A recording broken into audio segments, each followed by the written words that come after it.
6 de la tarde, 19 minutos.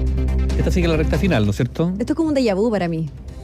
Claro, estamos hablando del Consejo Constitucional, donde a esta hora todos los que intervinieron o participaron están fundamentando 7 minutos sus últimas palabras. Ya se sabe el resultado. Y adelantando cómo van a votar, ya se sabe el resultado. Y lo que ha ocurrido, a ver, básicamente, ¿qué es lo que ha ocurrido? Esto ha sido la evidencia de una polarización existente en el país desde hace mucho, mucho tiempo, y donde quienes fueron elegidos, escorados, tanto como representantes de la derecha o de la izquierda, mantuvieron sus posiciones y en virtud de ser minoría, ahora, digamos, la izquierda rechaza el texto aprobado por la derecha, como ocurrió con la convención. Ahora, si hay que decir, que si uno puede decir cuál de los dos textos era más ¿malo? No, yo no quiero calificarlo de malo, yo quiero decir cuál de los dos textos era estaba desconectado o estaba más anclado en su posición política. O sea, este texto, uno podría decir, ¿esta es una constitución de derecha? Sí. ¿Qué es lo que era la constitución, el proyecto anterior? Uno tendría que decir ni de izquierda, de extrema izquierda, ¿no es cierto? Si es que somos justos.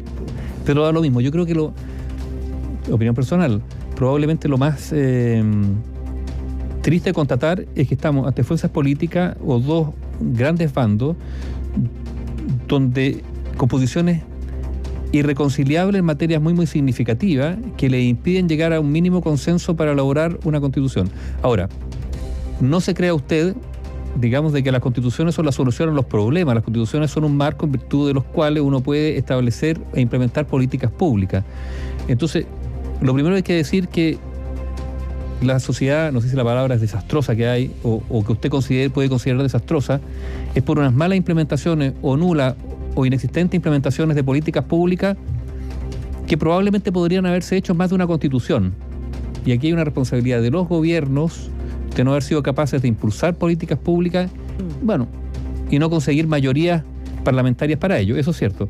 Pero nuevamente este proceso ha evidenciado una, no sé si la palabra son diferencias insalvables, pero dos posiciones, dos perspectivas de país legítimas, idearios de país muy, muy desconectados y que les impiden, de hecho, alcanzar un consenso mínimo. Entonces, y que demuestra que la tentación se sobrepone por el bien común.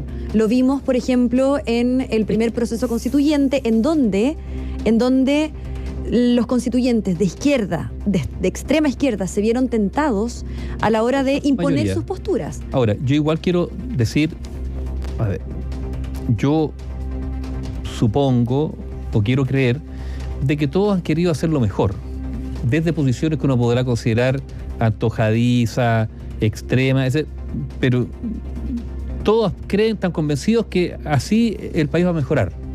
Partamos por ahí.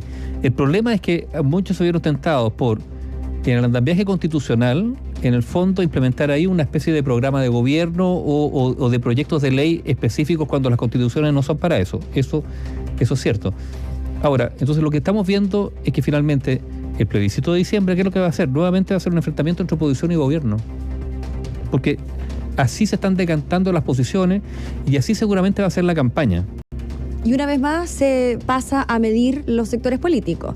No olvidemos que el año pasado, evidentemente, sí se midió al Ejecutivo porque ellos sí se decantaron por una postura, que era el apruebo.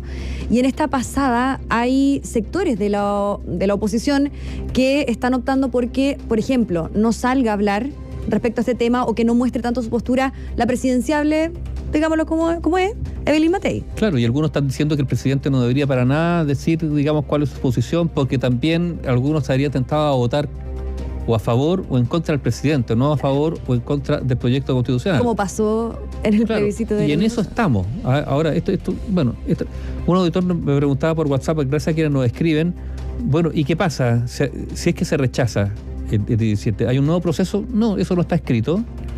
En algún momento algunos sectores del oficialismo dijeron que a todo evento siempre esto tenía que terminar con un nuevo proyecto, pero ahora el oficialismo sacó del sombrero, esa es la expresión justa, la idea de que la constitución actual que nos rige es muy buena y que no sería malo seguir con ella, después de haber dicho que era muy mala y que era la constitución de la dictadura, hoy día dicen, no, esta es la constitución de Ricardo Lagos, y por lo tanto está buena y es preferible a la que nos están ofreciendo. Unas volteretas y vueltas de carnero gigantescos, bueno, pero la política así, eso lo hemos reiterado ya muchísimas veces. Pero uno tiene la impresión que no hay un ánimo de seguir con este proceso si es que esto se rechaza, y que por lo tanto, efectivamente, va a seguir rigiendo la actual constitución si es que esto llegase a ocurrir, entre otras cosas porque el propio oficialismo está diciendo que la constitución que nos rige ahora les parece más que aceptable. Y no solamente eso, sino que se está validando al Congreso Nacional como un órgano para poder realizar las reformas a la actual constitución que fue tan criticado en su momento. Bueno, porque además hicieron algo, rebajaron los quórum y por lo tanto va a ser mucho más fácil hoy día reformar la constitución. Que también fue un mecanismo en su momento para que se impusiera. Pero también, ojo, es un mecanismo bien interesante porque se le está otorgando indirectamente un poder constituyente al Congreso a través de la rebaja de quórum, que les va a permitir con mucha facilidad o mayor facilidad realizar cambios constitucionales. Pero esa es la realidad. Entonces, pero yo insisto, vemos nuevamente esta especie de polarización, atrincheramiento de los sectores en torno a lo que va a ser este proyecto que va a estar ahora, que se está votando. O sea, bueno, está sancionado que se va a aprobar, digamos, por los constituyentes. Y así va a ser la campaña. Va a tener ese velo detrás, digamos.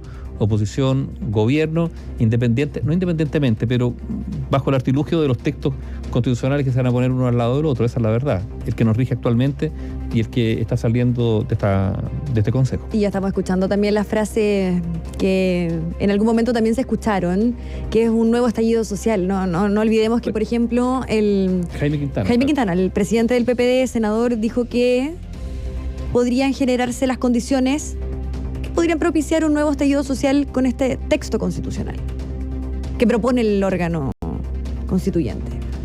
Sí, bueno, yo creo que Quintana ha cometido más de un error. Cuando habló la retroexcavadora cometió un error, y en este momento sí, porque yo insisto, yo tengo la sensación de que hay muchos sectores políticos que han gobernado que se han escudado en la Constitución como una especie de argumento para justificar su ineficacia, su pereza, su incapacidad. O sea, en el fondo, más de una vez hemos dicho, no, esto no hemos podido hacer tantas cosas porque la Constitución. Bueno, hoy día el propio socialismo nos dice que la Constitución que nos rige es buena y por lo tanto, si es buena, podría permitir hacer cosas buenas.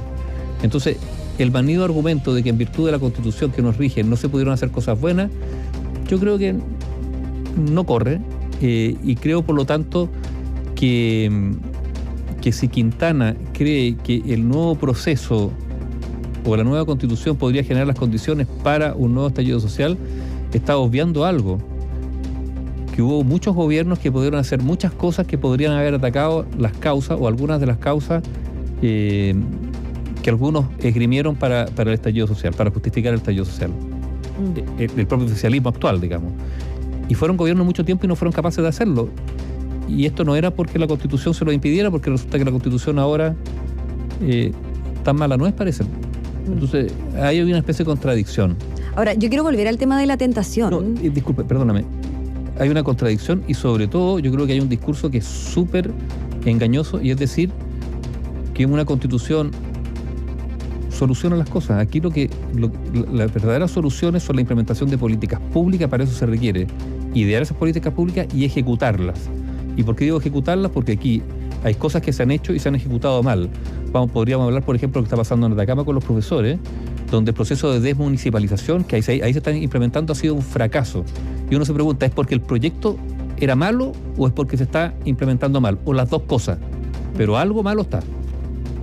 Yo quiero volver al tema de la tentación, Nivaldo, auditores. ¿Qué les costaba a los consejeros constitucionales, por ejemplo, hacer lo que ellos habían pedido en algún momento, que era una constitución minimalista, una constitución corta, que solamente tenga algunos artículos, que sea la columna vertebral, que, por ejemplo, avancen hacia las bases constitucionales, que tenía, por ejemplo, acuerdo en avanzar hacia un Estado social y democrático de derecho, de un Estado subsidiario a un Estado social y democrático de derecho? ¿Qué les costaba? Solamente avanzar en ese tipo de cosas, pero se fueron por la tangente. ¿Por qué tocar el tema de los derechos sexuales y reproductivos si saben que es una línea roja de la izquierda? Bueno, lo que tú decías, la tentación, ¿no? la tentación. Y la tentación sumada, no sé, yo creo también algo de soberbia.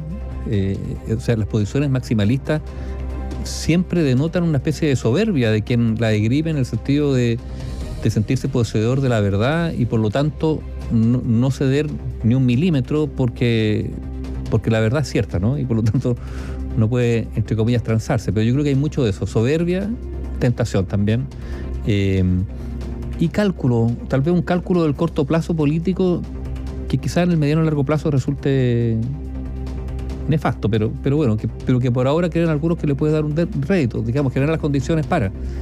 Difícil. Análisis sin compromisos. Opinión independiente.